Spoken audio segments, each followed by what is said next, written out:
আমরা আজকে মাঠে ভোটাররা খুব আনন্দমুখর পরিবেশে ভোট দিতে যাচ্ছে। এই যে লাইনে আছে, এই যে সবাই লাইনে আছে, আনন্দমুখরে ভোট দিতে যাচ্ছে। তো বাংলাদেশের প্রত্যন্ত অঞ্চলে আমি যতটুকু জানি ভোটাররা ভোট দিতেছে খুব সুন্দরভাবে, লাইনে সারিবদ্ধভাবে দাঁড়িয়ে ভোট দিতেছে। আমি এই একটু দেখাচ্ছি, দেখেন হাজীগঞ্জ ডিগ্রি কলেজ মাঠে দেখেন মানুষ কীভাবে মানে দীর্ঘদিন পর মানুষের আকাঙ্ক্ষার ফলন আজকে যে তাদের মনোনীত প্রার্থীকে বিজয় করবে, রাষ্ট্র ক্ষমতা পরিচালনা করার জন্য কাউকে দায়িত্ব দিবে, সেই আলোকে আজকে দেখেন কীভাবে মানুষ দীর্ঘদিন পর আজকে নির্বাচন নিয়ে মানুষ খুব আনন্দ উল্লাস। জি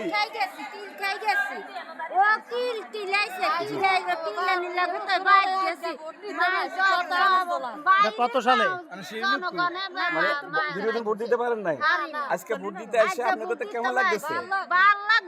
ভালো লাগতেছে, আনন্দ লাগতেছে না? আপনারা আপনারা কি কাকে চান রাষ্ট্র ক্ষমতা হিসাবে? সরকার যে বালা তারে চান, তাহলে ভালো লাগতেছে দীর্ঘদিন ভোট দেওয়ার পরে? ধানের শীষের ভালো না? প্রিয় দর্শক, আপনারা দেখছেন ওনারা বলতেছে সরাসরি যে ধানের শীষকে ভোট দিবে। আচ্ছা যাই হোক, অনেকে হয়তো বলতে চায় না।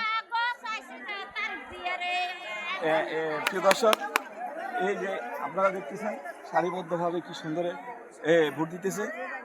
ওই যে আমাদের ভাই, কেমন আচ্ছা নির্বাচন কেমন পরিবেশ হচ্ছে আজকে? উৎসবমুখর পরিবেশে আমরা ভোট দিচ্ছি। আমাদের হাজীগঞ্জ ডিগ্রি কলেজ কেন্দ্রে আমরা উৎসবমুখর পরিবেশে আমরা এবারে ভোট আমরা দিচ্ছি এবং কি সকলেই আমাদের শান্তিপূর্ণ পরিবেশ, কোনো এখানে বিশৃঙ্খলা নেই। আজকে আমাদের যেই ভোটের আমেজ, আমরা এই আমেজেই ধানের শীষের জয় নিশ্চিত করব, এই আশায় আমি ব্যক্ত করি। আপনারা খুশি আজকে? 17 বছর পরে 17 বছর পরে খুব আনন্দমুখর পরিবেশে ভোট। এই যে দেখেন ওনারা, আপনারা আজকে ভোট দিতে পারে খুব আনন্দ না? মাশাআল্লাহ। জি হ্যাঁ, না কত বছর ধরে ভোট দিতে আসছেন? আচ্ছা, নতুন ভোটার না? কেমন লাগতেছে আজকে ভোট? ভালো লাগতেছে না? দর্শক, খুব শৃঙ্খলাভাবে আপনাদের এই যে দেখাচ্ছি যে আপনারা ভোট দিতে আসছে মহিলারা, পুরুষ ভোটও আমি গেছি, রিটার্নিং অফিসারের সাথে কথা বলছি, খুব সুন্দরভাবে ভোট হচ্ছে। আপনাদের এখানে ভোটে কোনো বাধা বিঘ্ন পরিবেশ হচ্ছে? সমস্যা নাই তো? সুন্দর পরিবেশে ভোট হচ্ছে, কোনো সমস্যা নাই? দর্শক, ওনারা বলছে ওনারা খুব আইন শৃঙ্খলা মানে ওনারা রক্ষা করার চেষ্টা করছে, খুব সুন্দর আনন্দমুখর পরিবেশে ভোট দিচ্ছে।